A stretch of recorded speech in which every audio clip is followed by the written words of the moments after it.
ते पुजारी म्हणून आहे भिंगारी.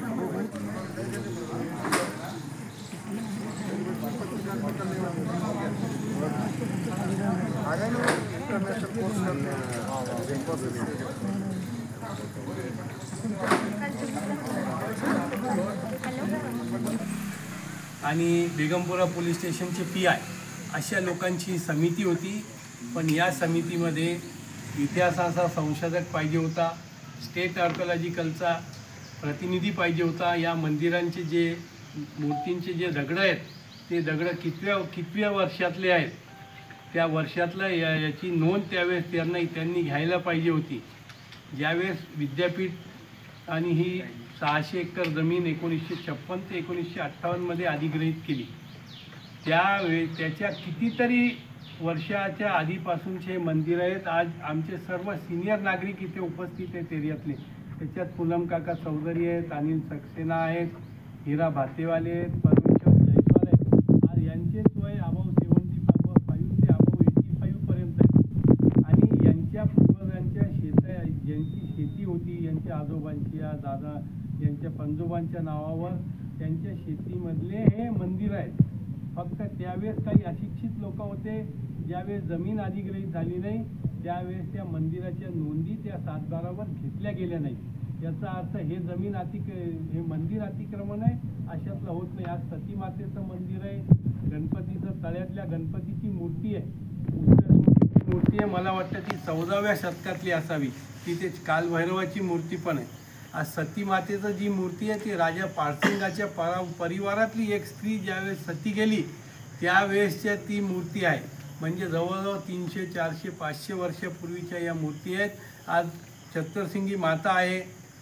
असे अनेक 9 जे धार्मिक स्थळ आहेत त्याच्यातलं एकही धार्मिक स्थळ हे नंतर बनलेलं नाही.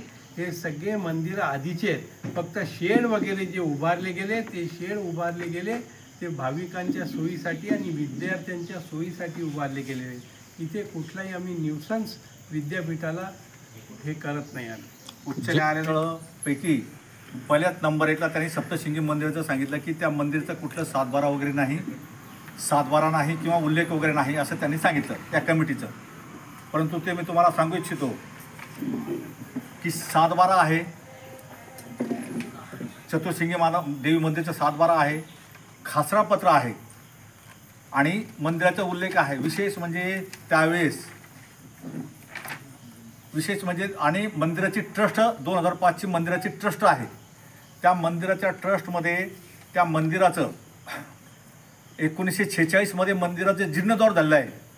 1946 मंदिराचं जीर्णोद्धार झालं आणि त्या मंदिराच्या जीर्णोद्धाराकरता सरकार आली, निजाम सरकार, त्यांनी 200 रुपयाची देणगी त्यांना दिलेली आहे. 1946 ज्या सप्तशृंगी मंदिराचं ते जीर्णोद्धार त्याला आणि सीताबाई सरदेशपांडे यांनी 501 रुपयाची देणगी त्या मंदिराच्या जीर्णोद्धाराला दिली आणि नागरिकाकडनं 9,950 रुपयाची ती देणगी दिली आणि त्या देणगीतून हे मंदिर उभारले गेलं म्हणजे जीर्णोद्धार. आणि विद्यापीठ प्रशासन आणि ती न्यायालयाने नेमलेली कमिटी म्हणते की हे मंदिर कुठलं 7/12 वगैरे काही उल्लेख नाही असं सांगतात. विशेष म्हणजे ह्या सगळ्या मंदिरांमध्ये जे पुजारी आणि जे पूजा अर्चा करतात तिथं कुठलंही स्पीकर माईक वगैरे शैक्षणिक क्षेत्र असल्यामुळे आम्ही लावलेलं नाही किंवा लावत नाही किंवा मोठी घंटा देखील लावत नाही. शैक्षणिक क्षेत्र आहे, सकाळ संध्याकाळ पूजापाठ करून निघून जातात आणि मंदिराची निगा राखतात. आणि ह्या परिसरामध्ये जे विद्यार्थी आहेत मंदिराचा हेतू असा आहे फ्युचरमध्ये की ह्या विद्यापीठ परिसरामध्ये जे विद्यार्थी गरीब विद्यार्थी राहतात त्या गरीब विद्यार्थ्यांना एक वेळचं जेवण आम्ही ज्या मंदिराचे ट्रस्ट आहे त्या ट्रस्टच्या माध्यमातून आमचा देण्याचा विचार आहे. आणि इथं कोणीही राहत नाही किंवा बांधकाम करून आम्हाला इथं राहायचं पण नाही. आणि रेकॉर्डला मंदिर आहे. भविष्यामध्ये जर असंच करत असेल शासन तर आम्ही ॲग्रेसिव्हपणे शासनाच्या विरोधात किंवा न्यायालयात दाद मागण्याचा प्रयत्न करू. शासनाने तुम्हाला तुमची बाजू मांडण्याची वेळ दिली होती? नाही दिली. आम्हाला माहीत पण नाही. आम्ही इंटरव्ह्यूवर झालो त्याच्यात मागच्या आम्हाला त्या संदर्भात माहिती पण नाही, कल्पना पण दिली. तुम्हाला डायरेक्ट नोटीस दिली? डायरेक्ट नोटीस दिली. मी मंदिरावर लावल्या, काही आम्हाला चौघांना नोटीस वैयक्तिक नोटीस. आणि मी 2000 पासून ह्या मंदिराचे कागदपत्र वगैरे सगळे त्यांना देत असतो. 2000 ह्या मंदिराचे छोटंसं काहीतरी मंदिर होतंच, 2-4 पत्रे टाकले होते आणि विद्यापीठाने माझ्या विरोधात पण तेव्हा पोलीस कंप्लेंट केली 2000 2000 माझ्या विरोधात विद्यापीठाने पोलीस कंप्लेंट केली आणि त्यांनी लॉक लावलं मंदिराला आणि कोणाला येणं जाण्याकरता बंदी केली. त्यावेळेस मी यांना ते समाज संघटनेच्या लेटर पॅडवर त्यांना पत्र दिलं की जर मंदिराचे काय करता काही झालं तर सर्वस्वी जबाबदार तुम्ही असाल. त्यामुळे त्यांनी ते मंदिर खोलून दिलं आणि तेव्हापासून आम्ही हे इकडच्या मंदिराची पूजा पाठ करतो. म्हणजे 2006ला खैरे साहेब खासदार असताना त्यांच्या खासदार निधीतलं सभागृह बांधलं गेलेलं आहे. कुठलं? गणपती मंदिराचं, ताळ्यातल्या गणपती मंदिरात. आता आणि ज्या ते सुद्धा ते अनधिकृत ठरवलं. ज्या त्याला जिल्हाधिकाऱ्यांनी ज्यांना नोटीस इश्यू झाले ज्या मंदिराला, ते किती आहेत आणि ते कोणते कोणते आहेत? 12 मंदिर आहे सर त्याचे.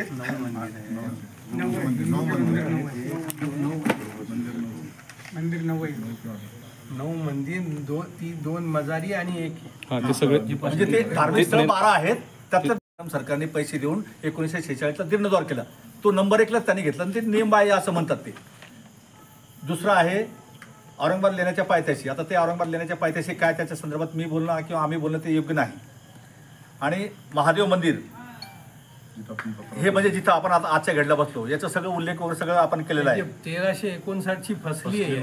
आणि 4 नंबरला आहे बॉटनिकल गार्डनच्या त्या बाबासाहेबांच्या पुतळ्याच्या मागच्या साईडचं सतीमाता मंदिर, ज्याचा उल्लेख पांडेंनी आता केलेलाच आहे. बंगाली बाबा मंदिर. बंगाली बाबा मंदिरचं म्हणजे बंगाली बाबाचं जुनी जादू वगैरे जो प्रकार होता ना, बंगाली जादू फार फेमस होती. ती आमची इथं वस्ती पारसिंगपुरा असल्यामुळं ते आम्हाला त्या संदर्भातलं माहिती आहे. तो बंगाली झिरा होता. झिरा म्हणजे पाण्याचा स्रोत आणि जादुई झिरा म्हणून असा त्याचा उल्लेख असायचा. तर तिथलं एक महादेव हनुमानाचं मंदिर आहे. गणपती मंदिर आहे जे गेस्ट हाऊसच्या अलीकडच्या साईडला आहे. यात गोगाबाबा मंदिराचा उल्लेख आहे. गोगाबाबा मंदिराचा उल्लेख नाही. एक क्रीडा विभागासमोर एक विद्यापीठाला 50-52 वर्ष झाली आहे. हे त्याच्या पहिलेचे त्या कमिटीने जे लोक आहेत त्यांच्या वास्तविकपणे ते विचारलं पाहिजे होतं की कोण अभ्यासक आहे काय आहे. आता मागच्या वेळेस मी सिनेट मेंबर होतो 18 आणि 18-19 दरम्यान 5 वर्ष. माझी कमिटी एक नेमली होती त्यांनी अतिक्रमण संदर्भात विद्यापीठ प्रशासनाने. पण विद्यापीठ प्रशासनाकडनं मी स्टेट विभागाकडनं अस्थावर विभागाकडनं त्यांची माहिती घेण्याचा प्रयत्न केला आणि अहवाल द्यायचा म्हणून. पण स्टेट विभागाने मला सांगितलं की आमच्याकडे कुठलीच माहिती नाही, आम्ही देऊ शकत नाही. त्यामुळे ती माहिती नसल्यामुळं मी त्यांना ते अहवाल देऊ शकलो नाही. याचा उल्लेख सर्टिफाय कॉपी वगैरे कुलगुरूंनी सही केलेली आहे. त्याचा उल्लेख आहे तिथं की आमच्याकडे कुठलेच उल्लेख नाही, हे नाही म्हणून, माहिती नाही म्हणून आम्ही देऊ शकत नाही. ते माहिती नसल्यामुळे मी अहवाल कुठल्या पद्धतीने देणार आहे. आणि मग त्यांना जर माहिती आहे की हा अभ्यासक आहे मग त्यांनी मला का कळू नये. आणि ते मला नोटीस देताना ते मला नोटीस देतात आणि ते बैठक जेव्हा घेतात तेव्हा काय नोटीस देत नाही. मग आता तुमचं पुढचं पाऊल काय असणार? पुढचं पाऊल सर आम्ही आता पुढचं पाऊल आता विश्व हिंदू परिषदेचे आमचे राजीवजी जागीरदार, अभिषेक कादी वगैरे सुद्धा इथे उपस्थित आहेत. आता सर्व हिंदू संघटनांशी चर्चा करून आम्ही पुढचं पाऊल ठरवणार आहोत. सगळ्यात पहिले तर मी, फुलचंद सलामपुरे, संतोष पवार आणि संजय पतेलश्कर हे या मंदिरांच्या तर्फे इंटरव्हिनर आम्ही दाखल केलेली हायकोर्टात. पण इनकेस जर काही झालं तर आम्ही आंदोलनाच्या माध्यमातून सर्व हिंदू बांधव रस्त्यावर उतरू आणि एकाही मंदिराला आम्ही हात लावू देणार नाही, कारण हे कुठल्याही रस्त्यावर नाही. सरकारला किती दिवसाचा अल्टिमेटम देत आहे? सरकारचा अल्टिमेटमचा प्रश्नच नाही. सरकारने स्वतःहून त्यांचं पाऊल उचलायला पाहिजे का हे मंदिरं नियमित त्यांनी करून द्यायला पाहिजे, अशी आमची सरकारला पण विनंती राहील पहिल्या वेळेस. नाही तर आम्ही सरकारच्याही विरोधात रस्त्यावर. विद्यापीठ प्रशासन त्याचं केंद्र आहे. संपूर्ण जगामध्ये भारत हा मंदिरांचा देश म्हणून ओळखला जातो. आपला हिंदू समाज पूर्ण मंदिरामध्ये एकत्र येत असतो आणि एक वेगळ्या प्रकारची चेतना आणि स्फूर्ती मंदिरामध्ये मिळते. सुरुवातीच्या काळामध्ये आपण पाहिलं की या देशामध्ये मुस्लिम आक्रमक आले, मोगल आक्रमक आले आणि त्यांनी अयोध्येतलं राम मंदिर पाडलं. कृष्ण जन्मभूमी असेल, काशी विश्वनाथ असेल, तुळजाभवानीचं मंदिर असेल, केवळ एवढ्यासाठी की यांच्या हिंदू समाजाची आस्था ठेचण्याचा विषय प्रामुख्याने झालेला आहे. पण दुर्दैव असं आहे की आज देशामध्ये हिंदुत्वाचं सरकार आहे, आपली मंडळी तिथं बसलेली आहेत. अशाही काळामध्ये अशी मंदिरं पाडण्याचं मोठ्या प्रमाणात षडयंत्र चालू आहे. यासाठी हिंदू समाज रस्त्यावर उतरेल. त्याचं कारण असं आहे की या सगळ्या विषयामध्ये हिंदू समाजाच्या आत्ता जरी इथं कमी संख्येत दिसत असले तरी सगळ्या समाजाची एकच भावना आहे की अशा पद्धतीची आमची मंदिरं तुम्ही पाडू शकत नाही. आणि म्हणून आत्ता 6 तारखेला समर्थ राम मंदिरामध्ये दुपारी 4 वाजता सगळ्या संघटनांची आम्ही बैठक बोलवलेली आहे. या विषयामध्ये सगळ्यांची काय भूमिका आहे हे पाहून आम्ही पुढचे दिशा ठरवणार आहोत.